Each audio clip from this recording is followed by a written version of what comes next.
us today about this important conversation about wetlands.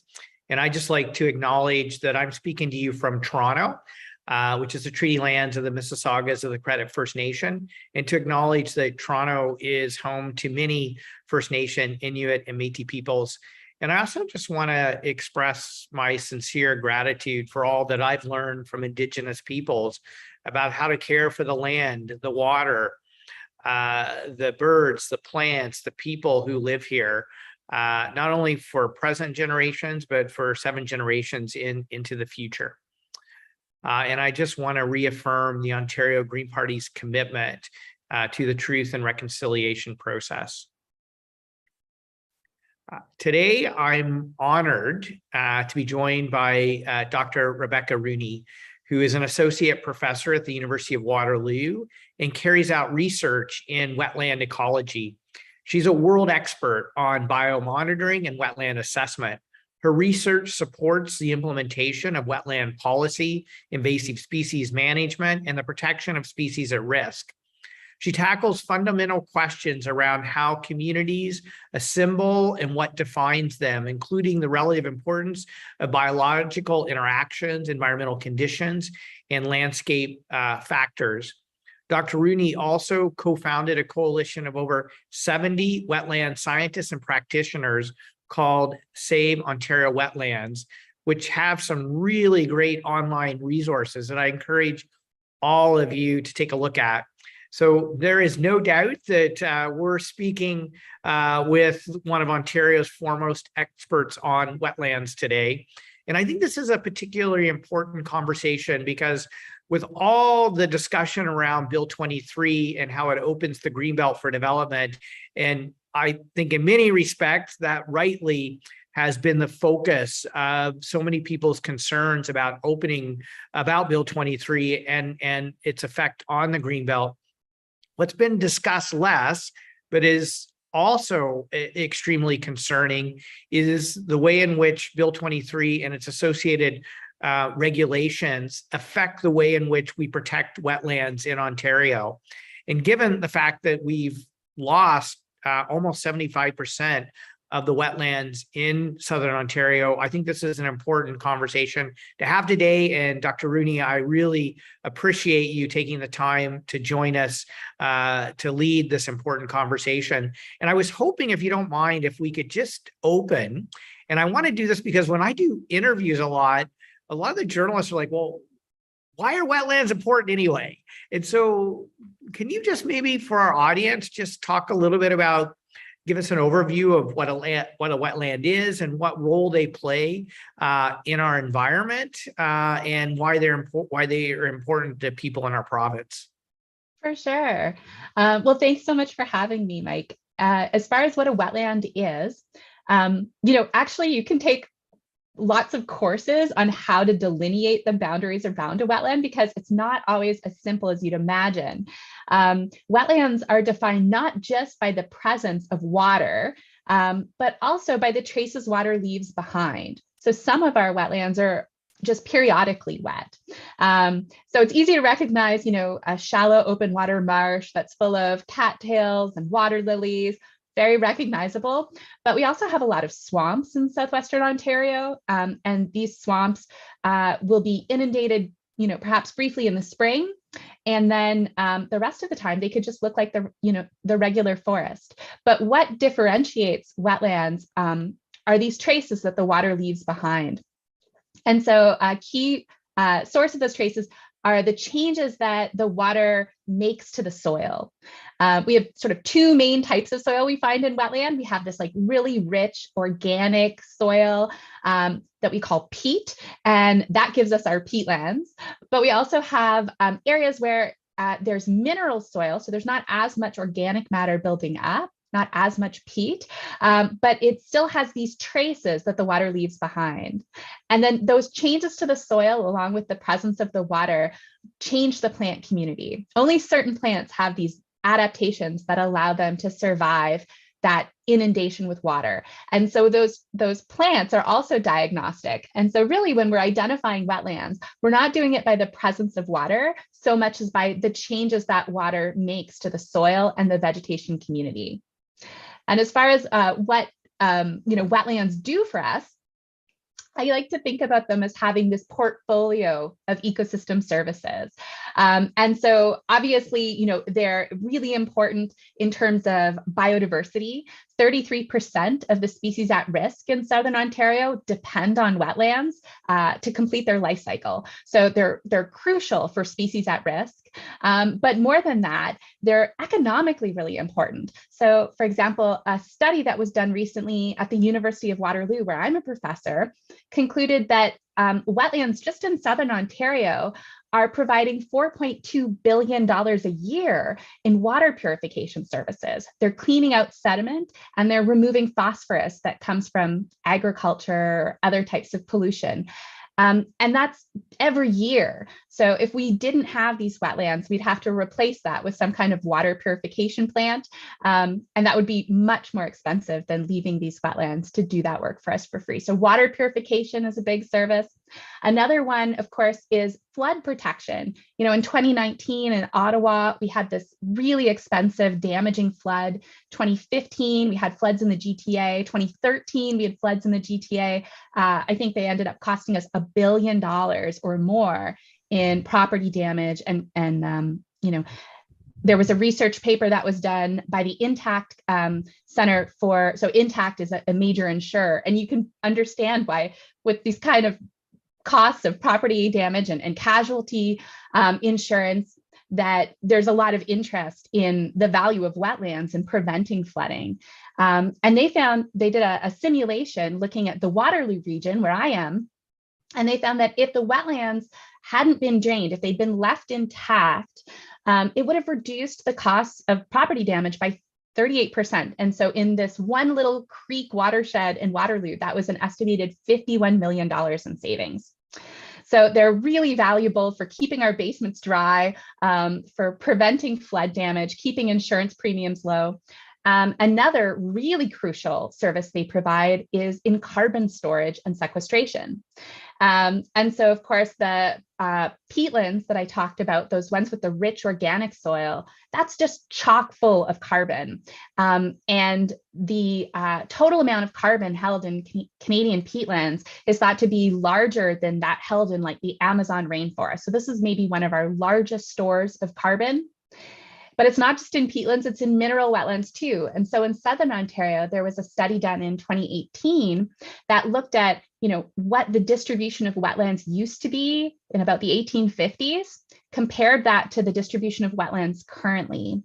And then they used some modeling to figure out how much carbon used to be stored in our wetland soils, just in Southern Ontario. And they came up with 3.3 million tons of carbon. That's not carbon dioxide equivalents, as they describe it, but actual carbon. That's like the equivalent of 3.3 million cars driving for a year in North America. So enormous, enormous stores of carbon in the soil. So that's just a few of the important ecosystem services that wetlands are providing for us every day. So you hinted at this in your opening comments there, but if you could just give me a sense of what the state of wetlands are, especially in Southern Ontario right now, and why people like researchers like yourself are concerned about the status of wetlands. Yeah, so every time we talk about wetland loss, it's important to understand we need a baseline. So when are we comparing to? And so when people encounter different numbers in studies in the media, and they seem to be in conflict, probably that has to do with the change in baseline. So if we look back to sort of pre-European settlement, this whole like Great Lakes area where I'm located was just full of wetlands. And in a lot of urban areas, in comparison to what was there pre-European settlement, we've lost over 90% of the wetland area. But, in Northern Ontario, where our peatlands are so extensive, we're really fortunate to have these peatland resources there. But, and we haven't lost as much yet. So it's really important that we protect the peatlands we have left. But on average, it's estimated across Ontario, in urban areas, it's 70 to 90%, and in more rural areas, it's around 70%. Wow. But in the north, we've lost less than in the south. That's safe to say. Yeah, it definitely, and we've always had more in the north, like the Hudson Bay lowlands area of Ontario is one of the richest, most extensive peatlands in the world. And so the conversation around wetlands, I think especially in Southern Ontario, we can touch on the north and as well, have been in the news a bit more because of the changes in Bill 23 and the associated regulations to wetlands. Can you maybe explain the changes and sort of the system of evaluating wetlands? Yeah, so Ontario's unique in the way that we manage our wetlands, right? So as I'm sure you're aware, we don't have a wetland policy that unifies regulations around wetlands in Ontario. Our wetlands are managed under a sort of a diversity of different, like the provincial policy statement and different pieces of regulation that work together. And so one of the important ways that we manage wetlands in Ontario is wetlands that are evaluated using this tool called the Ontario Wetland Evaluation System, or OES, may be designated as provincially significant if they meet certain criteria. And when that happens, then they're just supposed to be protected in perpetuity. So they're set aside for conservation because, or out of recognition for the tremendous value they provide to our society, to our economy, to our health, and our well-being. And so in other jurisdictions, wetlands may be mapped and recognized and then sort of available for development if developers pay sort of a fee for compensation. In Ontario, we don't presently have that mechanism across the province. If wetlands are evaluated as provincially significant, they're supposed to be protected. And so there were some changes associated with Bill 23, but not specifically under Bill 23, that were posted to the Ontario Environmental Registry in the fall last year. And these revolved around changing that wetland evaluation system. And I was really concerned because they weakened the evaluation system in 3 or 4 critical ways. First, I'd say, they removed assessment of species at risk from the evaluation process. And as I mentioned, 33% of Southern Ontario's species at risk depend on wetlands. Like there's a really high diversity of species that use these habitats. And one of the ways in which we can protect species at risk is by protecting their habitat. And so if we're not going to consider species at risk anymore in assessing whether a wetland is provincially significant or not only are we going to do a poorer job at conserving and recovering those populations of species at risk, but we're also going to have fewer wetlands recognized as provincially significant. A second way is that under the proposed changes to the evaluation system, we're going to lose clarity around who's actually responsible. Right now, the Ministry of Natural Resources and Forestry offers training, provides the permanent warehousing of the results of these evaluations, and also ensures that they're valid, provides some kind of verification. But under the proposed changes, the ministry will no longer be involved, and it's unclear who will be responsible. Probably the responsibility will fall to municipalities, but municipalities aren't really prepared to kind of manage providing training in how to do this tool, and how are they going to safeguard these records over the long term. One of the key things about this tool is that the files on each wetland that gets evaluated are considered open files. So they're always available for updating, for revision, and if the sort of storehouse of that information is decentralized down to the municipalities, it's going to become really complicated. You can also imagine some of these wetlands, they span boundaries of multiple municipalities. So who's going to be responsible for managing those wetlands? It made a lot more sense for that to be managed provincially. So that's another concern. A third concern is complexing. So, wetlands, they don't exist in isolation in the landscape. There are really important ecological and hydrological, so in terms of the water, as well as the animals and plants that live in these wetlands, they're interconnected. And so wetlands aren't functioning in isolation. And we recognize that in this wetland evaluation tool in Ontario through this process of complexing, where we can see wetlands as individual pieces in a larger puzzle. And with the proposed changes to the wetland evaluation tool, we're now going to have to evaluate each puzzle piece independently. So rather than looking at the whole puzzle and getting the whole picture, we're going to be looking at each little piece on its own. And that's going to also make it a lot harder for wetlands to kind of qualify for this provincially significant status. So those are sort of three of the key changes that I think are really weakening the legislation and really forcing municipalities to accept this burden of responsibility with no transfer of resources and limited expertise available to help them. Yeah, and we've also seen the government propose a compensation mechanism around wetlands, and that hasn't received much attention at all. So I'm just wondering, can you explain what is being proposed and what its implications would be? Yeah, so I mentioned a little bit compensation.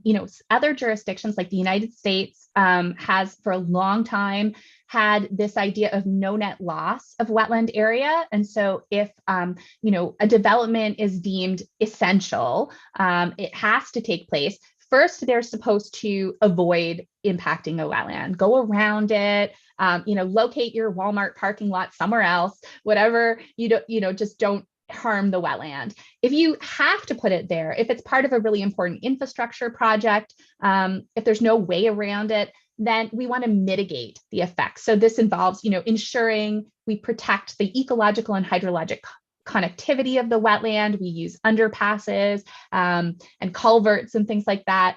We use low impact development techniques. So that would be this kind of second tier where we minimize our impacts to the wetland. But the sort of final resort in this hierarchy is compensation. And so if it's deemed absolutely necessary to impact a wetland, unavoidable, and we can't minimize the impact entirely, then we have to pay for that, or we have to ensure there's no net loss of ecosystem area by restoring or creating wetland habitat somewhere else.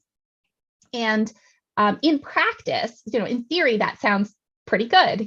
We can still have development and we can still have urban growth, all these things that we kind of rely on while not resulting in a net loss of wetlands. What happens though is that in practice, there are sort of four main reasons that compensation fails. The first one is that there's a really big time lag. Wetlands, they're not flat packed by IKEA and shipped to your house. You can't kind of pop them up in an afternoon. They take decades to develop at a minimum. And that's even using like all of the best technology we have available. There's been some really great research that was done looking at the trends in biodiversity in newly restored wetlands. And in the US, they found even after 50 years, the biodiversity in these created and restored wetlands is still below what occurs in natural wetlands. So there's this time lag. So even if we're saying we're doing a one-for-one replacement, we lose a wetland here, we build it there, there's this period of time where that wetland is missing.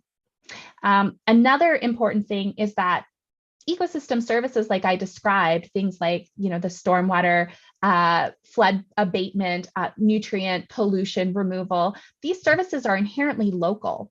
So if it's a wetland in my watershed, in my neighborhood, that's preventing flooding in the Laurel Creek area of Waterloo, it's benefiting me. But if a developer comes in and removes that wetland, even if they compensate for it, up in, Wilmot or somewhere, I'm not benefiting from that anymore. My basement's not protected. So we can't just move wetlands around in the landscape. And then I think a really important third one is that even after 50 years, even after 100 years, when we restore wetlands, there is a net loss in ecosystem function. We're often destroying high quality wetlands that are functioning at a really high level, but these restored wetlands that we create, they're not pristine, and they tend to function at a lower level. So there's this net loss of function, even if on an area basis, like 1 hectare of wetland gets replaced with 1 hectare of wetland. So for these 3 reasons, compensation is really, it's a really slippery slope. And in the provinces in Ontario where it's been embraced, I would say that it's been, it has definitely not prevented the loss of wetland area or wetland function. So for example, in Alberta, where I've worked extensively, they devised a really state-of-the-art wetland policy in 2013, and it sort of came into effect in 2015. And they were, trying to solve this problem of the loss of wetland function. So they actually devised this tool, much like our wetland evaluation tool here in Ontario, which rated wetlands on the basis of their function. And the idea was they would maintain the level of function. If you destroyed one wetland that was really high functioning, you'd have to build like 3 times, 5 times, even 8 times as much wetland somewhere else. But in the first year and a half since that policy was implemented, they had over 6,000 applications to destroy wetland habitat. Not a single application was rejected. And every single one of those simply paid a fee into a pot of money. So they didn't actually do the restoration themselves. They paid a fee, that money accumulated. And in a lot of cases, it went towards building these large wetland complexes out in rural areas where property values were lower. So, the fundamental nature of the wetlands was changed. They were moved from urban areas and para-urban areas like the suburbs out into rural areas. And overall, there was still this net loss in wetland area and function. So the changes to the wetland evaluation system and the proposal around, I would say, pay to slay compensation. What do you think are going to be the net effect on wetlands in Ontario? Yeah, I mean, we are definitely. Yeah.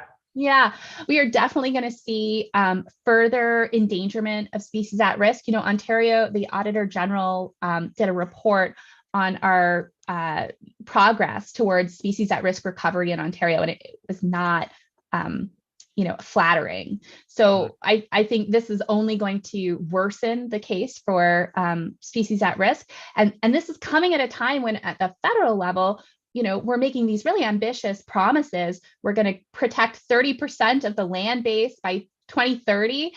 And we seem to be really going in a different direction in Ontario. So we're definitely going to result in reduced support and habitat availability for species at risk. We're going to have less protection against flooding. We're going to have less carbon mitigation happening. We're going to be releasing more carbon into the atmosphere, which will worsen the case of the climate change crisis. And we're going to have deteriorating water quality in the Great Lakes region where I live. Lake Erie has been really struggling with water quality issues for about a decade, and we're not going to be improving things in Lake Ontario or Lake Erie by removing wetlands and letting that phosphorus into the lakes. So it's really, I think, across the board a disservice to Ontarians to allow any further loss of wetlands when we've already lost, like I said, 90% of our historic wetland coverage in some areas. What we need to be doing is conserving all wetlands that remain, building around them. There's lots of land in Ontario. We're a big province. We're pretty sparsely populated, and in a lot of even our cities are not very dense. There's a lot of room to grow without building on wetlands.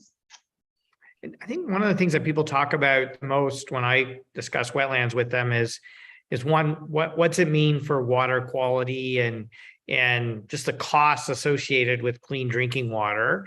And then the other one obviously is flooding.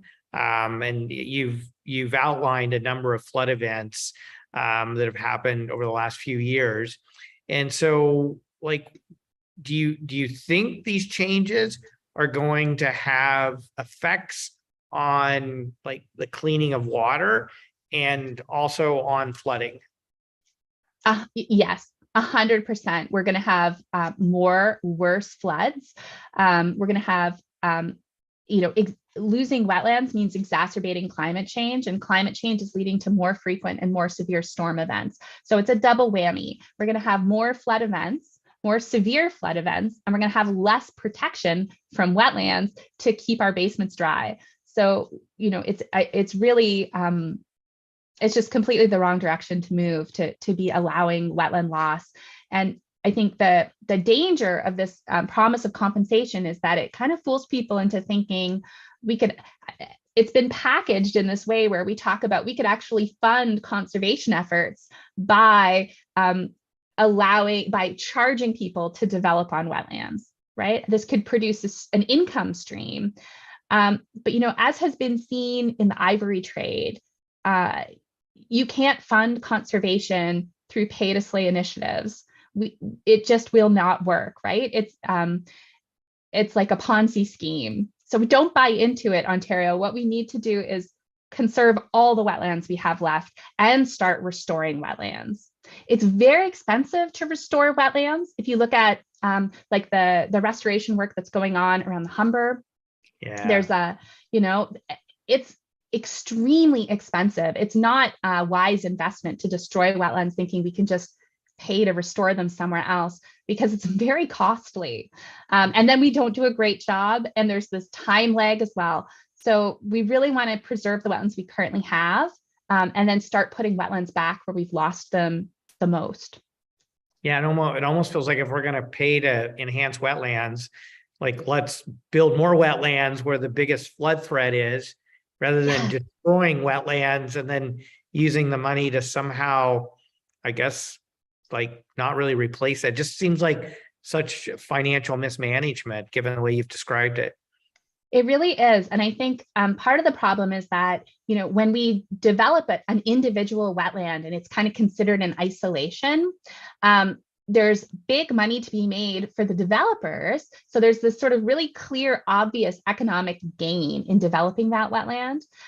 But the costs are spread out among all the people living in that watershed. And in fact, across all the people in the world, when we think about, carbon storage and sequestration, right? And so each individual person who's paying the cost, it's a small amount. It's really not that noticeable.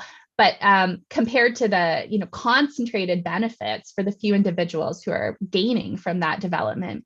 And so we really need the government, I think, to help us ensure we're making wise decisions about land use on a province-wide level, and that we're, because all those individual wetland losses add up.